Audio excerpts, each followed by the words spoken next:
पत्रकारांवरील खोटे गुन्हे रद्द झालेच पाहिजे। भ्रष्ट पोलीस अधिकारी अशोक पवार कारवाई झालीच पाहिजे।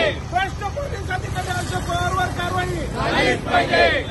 पत्रकारांवरील खोटे गुन्हे रद्द झालेच पाहिजे। पत्रकारांवरील खोटे गुन्हे रद्द झालेच पाहिजे।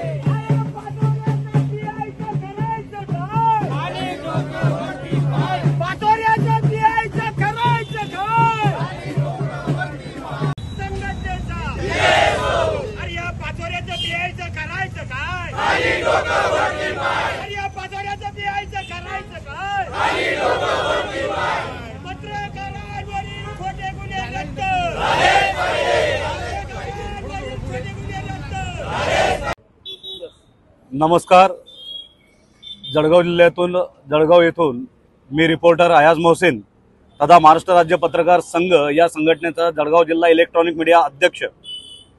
आमच्या संघटनेचे माननीय अध्यक्ष संजयजी भोकरे, तसेच प्रदेश अध्यक्ष गोविंदजी वाकडे, प्रदेश सरचिटणीस डॉक्टर विश्वासरावजी आरोटे आणि इलेक्ट्रॉनिक मीडिया संघाचे सिद्धार्थजी भोकरे या सर्वांच्या सूचनेनुसार जळगाव जिल्ह्यातील पाचोरा तालुका येथे आमचे प्रदेश उपाध्यक्ष किशोरजी राय साकडा आणि त्यांच्यासोबत इतर 3 लोक यांच्यावर खंडणीचे गुन्हे दाखल करण्यात आलेले। वास्तविक पाहता किशोरजी राय साकडा असतील का बाकीचे 3 लोक असतील, यांनीच अवैध धंद्याच्या विरोधात तक्रार केली होती। जो मूळ तक्रारदार आहे त्याचे सट्ट्यापट्ट्याचे धंदे असा आरोप करत त्यांनी तक्रार केली, निवेदन दिलं। मात्र आपल्या या जिल्ह्यामध्ये चोर सोडून संन्याशाला फाशी देण्याचा प्रकार झालेला आहे। पत्रकार बांधव हे अवैध धंदे बंद करायचं म्हणतात पोलिसांना, आणि पोलिसांनी म्हटलेलं आहे सदरक्षण आहे, खलनिग्रहण आहे। मात्र आपल्याकडे उलटी गिरणं आणि उलटी तापी वाहत आहे। खल रक्षण आहे, खलनायक रक्षण आहे आणि सद निग्रहण आहे। पत्रकारांचा निग्रह करण्यासाठी पोलीस आहेत का? आपलं राज्याचं आपल्या देशाचं ब्रीदवाक्य सत्यमेव जयते, तर तुम्ही तर इथं सट्टमय जयते करतायत। आपण नेहमी पोलिसांनी प्रशासनाने सत्याची बाजू घेतली पाहिजे, तुम्ही सट्ट्याची बाजू घेतायत।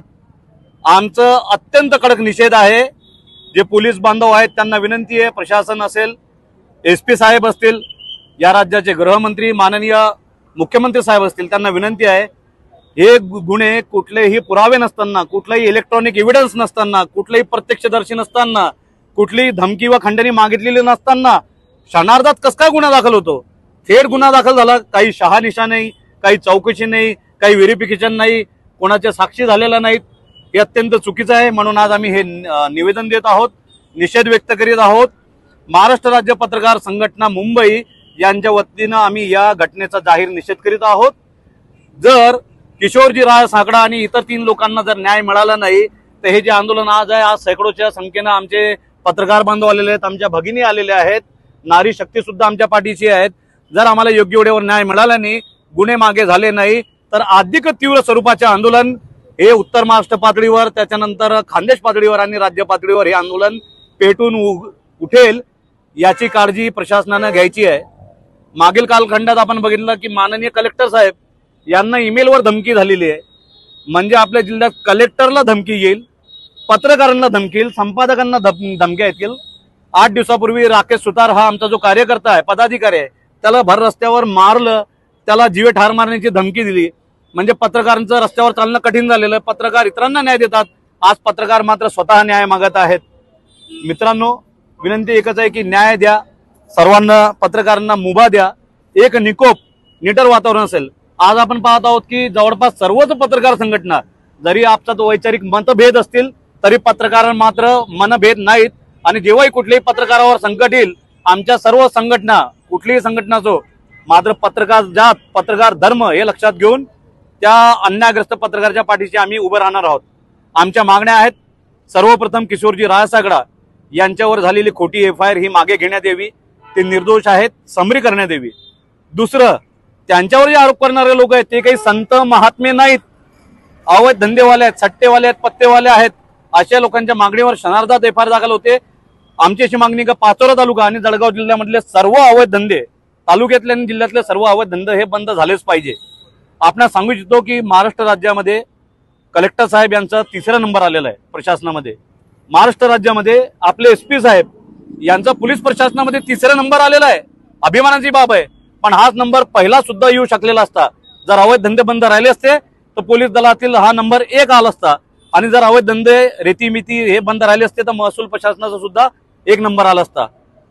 आणि आमची 3री अशी मागणी आहे की जे अवैध धंदे करणारे आहेत, ज्यांनी खोटे आरोप लावले, त्यांच्यावर मोका लावण्यात यावं. PI साहेब यांनी आक्षापोटी कारवाई जर केली असेल, योग्य ती चौकशी व्हावी, योग्य ते शासन व्हावं. PI साहेबांच्या विरोधात आमचे सामाजिक कार्यकर्ते हरिभाऊ आहेत, बल्लाळेश्वर संस्था NGO आहेत, यांची सुद्धा तक्रार आहेत. संबंधित PI साहेबांसोबत उद्या हे हरिभाऊ हे आझाद मैदान मुंबईला PI पाचोरा यांच्या विरोधात आंदोलन करणार आहेत.